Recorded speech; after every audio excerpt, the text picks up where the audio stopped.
అటుకుల్లో egg వేసి చేసిన ఈ రెసిపీ చాలా రుచిగా, చాలా టేస్టీగా అయితే ఉంటుందండి. ఈ రెసిపీ వచ్చేసి ఇంట్లో వాళ్ళందరికీ నచ్చుతుంది. అంత టేస్టీగా అయితే ఉంటుంది. ఈ రెసిపీ వచ్చేసి మార్నింగ్ బ్రేక్‌ఫాస్ట్ గాని, ఈవినింగ్ స్నాక్ గాని ఎలా అయినా చేసుకొని తినొచ్చండి. చాలా టేస్టీగా అయితే ఉంటాయి. ఇంకెందుకు ఫ్రెండ్స్ ఆలస్యం, ఎలా చేయాలో ఏంటో అనేది వీడియోలోకైతే వెళ్ళిపోయి చూద్దామా మరి? ఇంకా ముందుగా ఒక మిక్సింగ్ బౌల్ అయితే తీసుకొని అందులోకి ఒక 2 కప్పుల దాకా అటుకులు అయితే వేసుకోవాలి. ఇంకా చూడండి 2 కప్పు కూడా వేస్తున్నా. ఇంకా ఇప్పుడు ఇందులోకి మునిగే వరకు వాటర్ అయితే వేసుకోవాలి. ఇంకా వీటిని ఒక 2 సార్లు శుభ్రంగా వాష్ చేసుకోవాలి.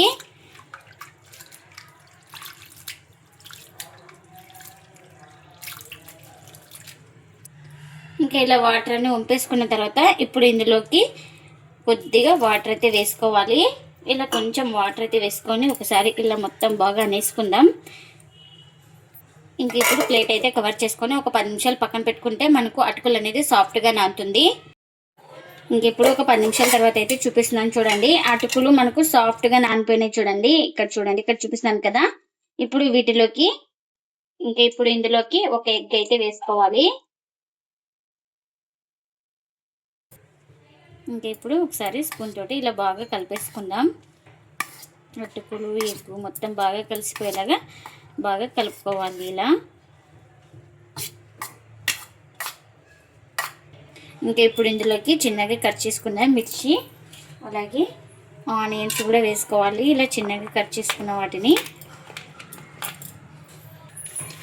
ఇప్పుడు ఇందులోకి రుచికి తగినంత సాల్ట్ని కూడా వేస్తున్నా. ఇందులోకి ఒక స్పూన్ దాకా జీలకర్ర,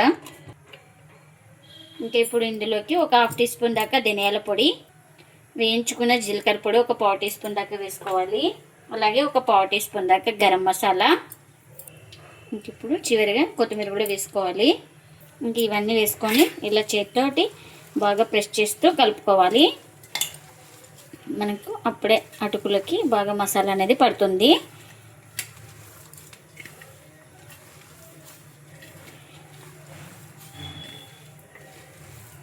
చూడండి, ఇంకా ఇలా బాగా ప్రెస్ చేస్తూ కలుపుకోవాలి అన్నీ బాగా కలిసిపోయే వరకు. ఇలా మొత్తం బాగా కలుపుకున్న తర్వాత ఇందులోకి కాస్త వాటర్ అయితే వేసుకోవాలి. ఇలా వాటర్ వేసుకొని ఇంకా మొత్తం ఇలా బాగా కలుపుకుందాం.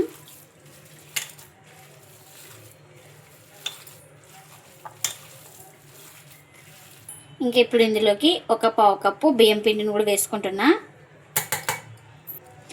బియ్యం పిండి కూడా వేసుకొని మొత్తం ఇలా బాగా కలుపుకోవాలి.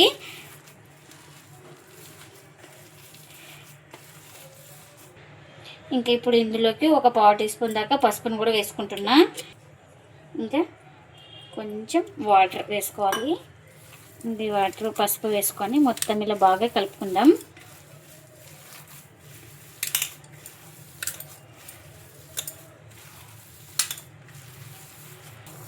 మొత్తం కలుపుకున్న తర్వాత పిండి అయితే ఈ విధంగా అయితే ఉండాలి. చూడండి, నేను ఇక్కడ చూపిస్తున్నాను కదా, ఈ విధంగా అయితే ఉండాలి. ఇలా ఉండ చుట్టేకి రావాలి మనకు. నేను ఇక్కడ ఆయిల్ కూడా పెట్టేసుకున్నానండి. మనకు ఆయిల్ కూడా హీట్ అయింది. ఇప్పుడు ఈ పిండిని ఇలా చిన్న చిన్నగా వేసుకోవాలి.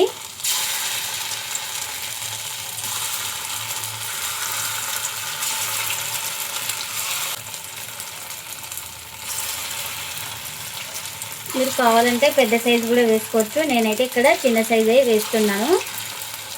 త్వరగా కాలుతుంది, టేస్ట్ కూడా చాలా బాగుంటుంది అనేసి. ఇవి ఒక సైడ్ కాలిన తర్వాత మరోవైపుకి అయితే టర్న్ చేసుకోవాలి. ఇలా ఒక సైడ్ కాలిన తర్వాత ఇలా స్పూన్ తోటి మొత్తం ఇలా ఇంకొక వైపు అయితే టర్న్ చేసుకోవాలి నిదానంగా. 2 వైపులా అటు ఇటు తిప్పుకుంటూ మంచిగా కలర్ వచ్చే వరకు అయితే బాగా ఫ్రై చేసుకోవాలి. చూడండి, మంచి కలర్ వచ్చే వరకు అయితే ఫ్రై చేసుకున్నాను కదా. ఇక్కడ నేను ఇవైతే రెడీ అయిపోయినాయి.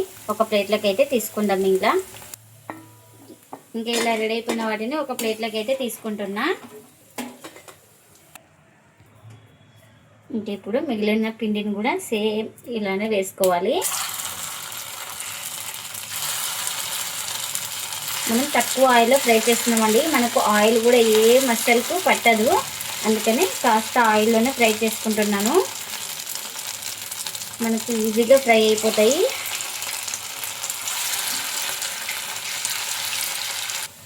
ఇంకా ఇవి కూడా ఒక సైడ్ కాలిన తర్వాత మరోవైపు అయితే టర్న్ చేసుకోవాలి. ఇంకా ఇవైతే ఒక సైడ్ కాలినాయి కదండి, ఇంకా మరోవైపు అయితే ఇలా టర్న్ చేసుకోవాలి. ఇంకా అటు ఇటు తిప్పుకుంటూ వీటిని కూడా బాగా కాల్చుకోవాలి. ఇంకెన్నైతే అన్ని ఇలానే చేసుకోవాలి. అటుకుల్లో ఎగ్ వేస్ట్ చేసిన ఈ రెసిపీ చాలా రుచిగా చాలా టేస్టీగా అయితే ఉంటుందండి. ఈ రెసిపీ వచ్చేసి మార్నింగ్ బ్రేక్ఫాస్ట్ గాను ఈవినింగ్ స్నాక్ గాను ఎలా అయినా చేసుకొని తినొచ్చండి. చాలా టేస్టీగా అయితే ఉంటాయండి మనకు.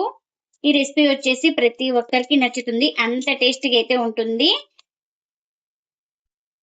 ఇంకా మీరు కూడా తప్పకుండా ఒకసారి ఇలా అటుకుల్లో ఎగ్ వేస్ట్ చేయండి. మీకు ఎలా వచ్చిందో కామెంట్ అయితే చేయండి ఫ్రెండ్స్. ఇదండి ఇవాల్టి వీడియో. ఈ వీడియో కనుక నచ్చితే ప్లీజ్ లైక్ చేయండి, షేర్ చేయండి, కామెంట్ చేయండి. అలాగే లైక్ చేసి సపోర్ట్ చేయండి friends. Thanks for watching. By by.